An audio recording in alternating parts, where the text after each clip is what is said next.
Happy Father's Day. Tonight I want to honor my father.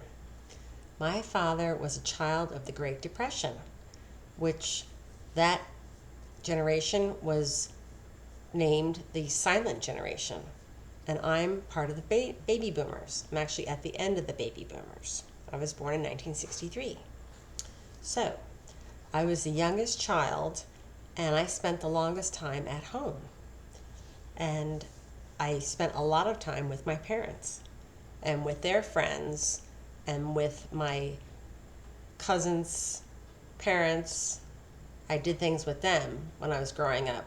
Everyone thought, oh, she's so mature. But that really wasn't the case. I was just very quiet and well behaved. So, anyways, after I finally moved out and got married in my young 20s, which was probably too young for me, I got divorced 4 years later and moved back home to my parents' house. And they happened to be living down in Florida. And I had wanted to move to Florida anyways. That's how I first got back down to Florida. So I spent a lot of time with my parents and enjoyed their company. And we were more like friends. And I have a lot of happy memories with my father. And spent a lot of time together, and we actually took a real estate class down here in Florida together. And it was an intense, expedited training. We did 2 weeks every single day, and then we had lunch every day, and then we'd study together. And it was funny because he used to disrupt the class sometimes and never followed in the book. And the teacher would stop the class and call my father out and say, Jack, what are you doing? I'm trying to teach the class. And I would always help my dad keep on the right page. He'd be going through all the pages of the our textbook. Anyways, I was worried about him, but I shouldn't have been, because he passed the test right away because he was naturally very intelligent. And of course, I flunked my first time around, had to take the real estate test a second time, and then I passed. But my father was naturally intelligent, had a natural charisma about him, was a very good-looking man, and he kept his good looks throughout his whole life. He used to have people follow him around in the grocery store, women. My mother used to have to step in and say, Jack. And there's actually women that would say, beat it, I was here first. My mom would end up, of course, leaving with my father. But there was just a lot of oddballs that would try to hit on him. And he wasn't interested, of course. But anyways, I kind of got off the track. So, being born during the silent generation, he was a product of that time, and they had a lot of hardships growing up. There were times when his mother couldn't put food on the table because they lost her dad when they were very young. Well, all these different things definitely shaped my father. And growing up, I don't really recall any of us in the family expressing our love for each other.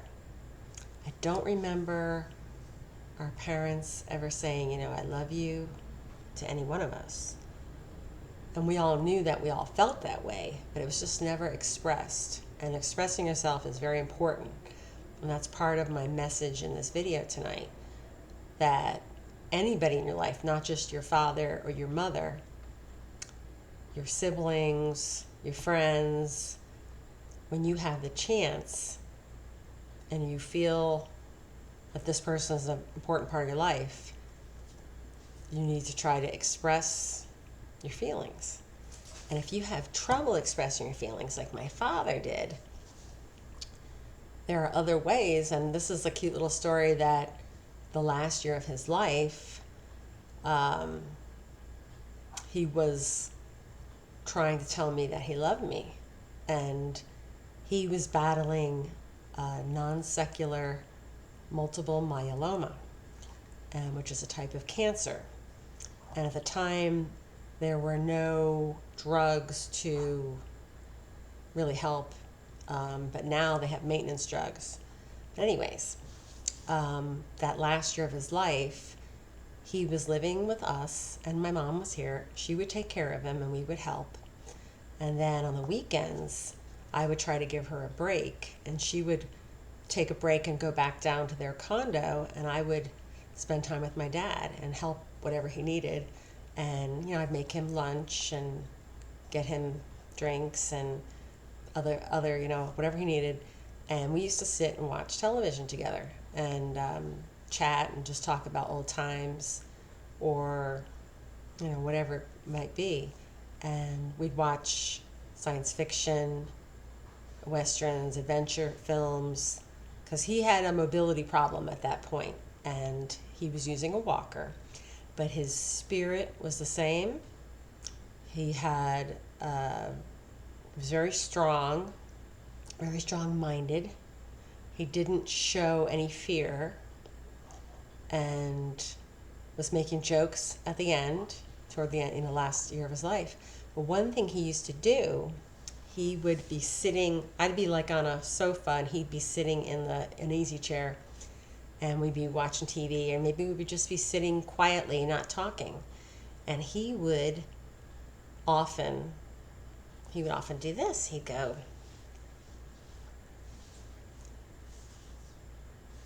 but he'd never say it. So time and time again during that last year, it was always, and I thought that was very special, and I would do it back to him. So I figured, he didn't feel comfortable saying, "I love you." So he would do his own sign, or signing, you might want to say, of expressing how he felt. And at the time, I was living in the moment, because even though my father was sick, that last year, I made it a good, kept everything light. We had fun. We had good meals, and I actually don't regret a minute, and enjoyed his company, and I enjoyed my mother's company. So living in the moment, I never really thought about it, but looking back, I really appreciate those times that he signed "I love you," and I thought that was really cute and really sweet, and he was really appreciative. So what I'm trying to say now is, if you have trouble communicating those intimate feelings with your friends and your family, why don't you try that? Just say, "I love you." And people will understand, and they'll get the message, and they'll appreciate it. And I thought that was a beautiful thing, and that if I shared that, maybe for those of you that do have trouble expressing yourself, I think that's a wonderful way to express yourself. I hope you agree. Try it out. Anyways, I wanted to do this video separate, and I'm going to do another video about catching up. So, again, happy Father's Day, and enjoy your time with your family and your loved ones. Talk to you soon.